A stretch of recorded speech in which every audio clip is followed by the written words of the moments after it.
Hello, and now it's time for me to talk about another Marvel movie that came out because apparently DC didn't do any this year. Won't be getting them until next year. And this one's gonna be on the Amazing Spider-Man 2. I have to say, this one was actually debatable on if it was very good or very bad. To me, I actually liked it. So yeah, we see. So yes, I gotta say that they actually have done three villains in there, and unlike the Spider-Man 3, they kind of came. I had to say that they were a lot more threatening, though. But even if it wasn't memorable dialogue all of a sudden, even it's hard for me. It's hard for me to remember some stuff here and there. That's saying something. So yeah, we made up with Max Dillon, who's actually saw blueprints within Spider-Man. So he's like, "Oh my gosh, you're Spider-Man! You're Spider-Man! He knows my name! He knows my name!" He was pretty much like the tech guy of Oz, the he's pretty much working for Oscorp that no one really pays attention to. He was always by himself, like the typical nerd guy. His boss doesn't even show him respect. Even on his freaking birthday. On his freaking birthday, I gotta say, he had in a way, the worst birthday of all time. After Oscorp's experiment on these electric eels. Yeah, the thing is, another thing about Electro's story origin. I like it when they go on the route of actually change up origin in the movie, cause if this was like the comic book version of his origin, it's not gonna fly. Because apparently in the actual origin he gets struck by lightning and something happens and gets electric abilities. Knowing that happening in the movie is not really gonna work out. But the electric eels obviously gets away with it a lot. In a way, I kind of felt sorry for him at first. And then apparently he just loses it. And actually, no, I remember one memorable dialogue, but mostly from Electro. It was basically saying, now you know what what feels like. Now I know what power really feels like. Let's see how people without power feels. So now people with power knows what it feels like being in the dark. Something like that. Yeah, I don't want to repeat myself. I'm getting a little mixed up here and there. And then we meet Norman Osborn, played by, I don't remember his name, but he was the same actor who played as Andrew from the movie Chronicle. And pretty much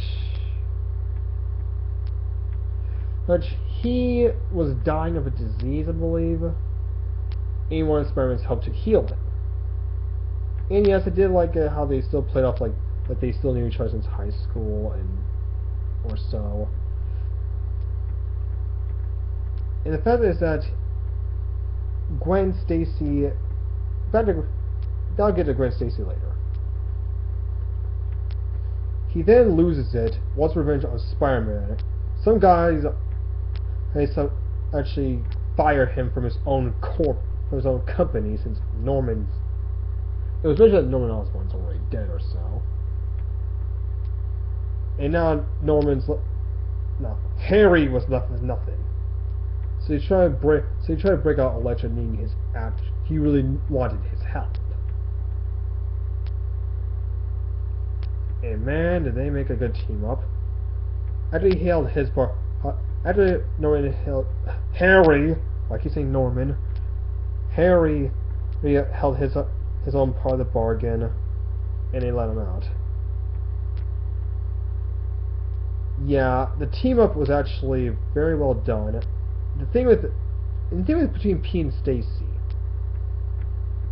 I know Andrew Garfield was always a great actor, and I preferred him over Tobey Maguire still to this very day. And yeah. Especially when they broke up for that one scene and they want to get back together with them. Which they did. The reason why he wanted to interact with them is because of the death of Gwen's father. And then we get Norman Osborn. Harry Osborn! What's wrong with me? Harry Osborn becomes the Green Goblin after injecting this. In this case, it's injecting Spider venom into him, similar as the Goblin serum. I have to say, he did one heck of a good Green Goblin. But then again, in the comics, Harry also became the Green Goblin. I have to say, he did a much better. Yeah, I like the new Harry Osborn too. I don't remember. The only dialogue I remember him saying. Remember when you said Spider-Man could help you? Spider-Man said, you said, Pete, I was your best friend. And now, I'm going to... Yeah, I forgot what he said. But it was menacing. He looked demonic. And the fight scene between Spider-Man and Electro, amazing. Same thing when we saw the classic thing we saw in Spider-Man, where the Green Goblin, but however, when the Green Goblin kills off Gwen Stacy. But then again, all of us who actually are official Spider-Man fans actually seen that coming. The way how she dies is that she falls, Peter May uses his web and falls and cracks her skull. Yeah, I was in the bell tower, clock tower, power, whatever. Clock tower, bell tower.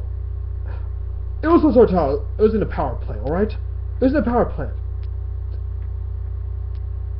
I know, sorry I'm exaggerating. Hey, I'm getting my words mixed up. Probably because I've been out of practice. And yes. That's Russian's the key. And then at the end we saw on the villain side, we actually saw all people like, let's see, the Vulture's Wings, Dr. Octopus, and a few others, including the Rhino suit, which looks like a big battle suit, because, to tell you the truth, the real Rhino didn't really have that. I didn't really like the Rhino suit. I don't mind it. It's kind of, well, not what I expected. Not actually, they didn't really do anything with Rhino. All he did was show up in the end. So yeah, I liked it. I didn't love it, but it was better than Spider-Man 3. That's all I gotta say. Actually, way better than Spider-Man 2, but yeah, this movie was good. It ended on a good note, seeing that we're going to get a Sinister Six movie.